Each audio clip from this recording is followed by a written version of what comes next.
sure why, but the crowd here has just erupted into a frenzy, as you could probably hear. We're trying to get confirmation from somebody down below as to what it is that has ignited this joyous celebration among the people.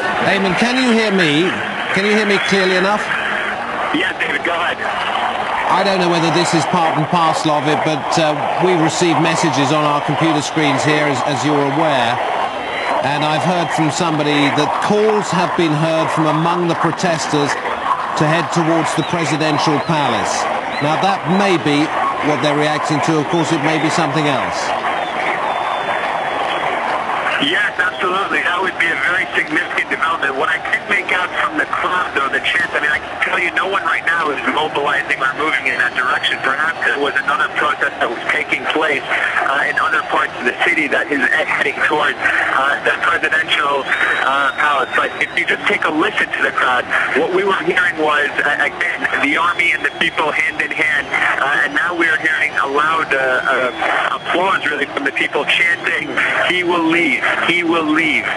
And that is what the crowd right now is chanting, David. I'm going to let you go and find out a little bit more about it. Don't go away for too long, because after several hours of little activity, we seem to have a lot at the moment. But Eamon, go away for a little bit, see what you can find out, and I'll bring in Thomas Gurgisyan, who's been with us so patiently in the studio. You saw this stuff about the former Minister of Trade and Industry, yes, Mohammed Rashid. I want to add to that our sister station, Al Jazeera Arabic, saying that 4 assistants of the Minister of the Interior, new minister, I imagine, have been arrested. One of them, the Assistant for General Security. Can't comment, I would imagine, specifically on that, but generally, we're seeing a bit of a pattern here, aren't we? Yes, and as a matter of fact, yesterday were 3 ministers. Former ministers. Former ministers. I mean, that's why I'm telling this. Former ministers. 3 ministers, and then, of course, Ahmed Aiz, which was the Amin al-Tanzim, which was in charge of the organization and the membership of the NDP, and all these people will have a ban to travel, and then in the same time that restriction to travel, and then they were kind of freezing their accounts in the bank. But I'm not sure about, I didn't mention this about Mohammed Rashid. I'm not sure if it's Mohammed Rashid is, okay, he was telling about restrictions to travel, but ban to travel, but I'm not sure if it's including also, I'm not having any news here, that regarding the money and the freezing of the accounts in the banks. Of course, beside that, when you are talking about the assistance of the Minister of the Interior, who is a new appointment, Mr. Wagdi. I'm not sure it's the new assistance or the former one, because you say yesterday, you remember the Prime Minister announced that he's going to make an investigation to figure out why there was a security vacuum. In the same time, there was this clashes between the pro-government and the pro-democracy people.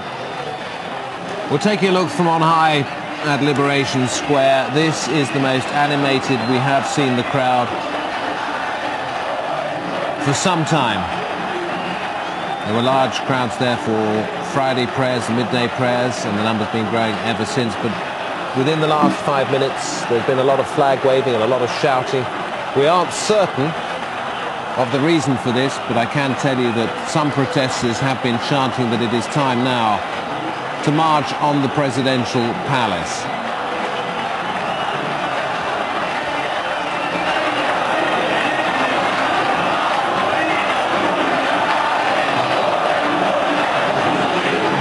We are 5 minutes, slightly more into another curfew. Is it being obeyed? Not at all. In Cairo, nor in Alexandria, nor we hear in many other Egyptian cities. And several hours ago, the Defence Minister Tantawi made a surprise appearance in that crowd, and they greeted him, head of the army, as though he were part of the crowd itself, saying, "Marshal, we are part of the liberation."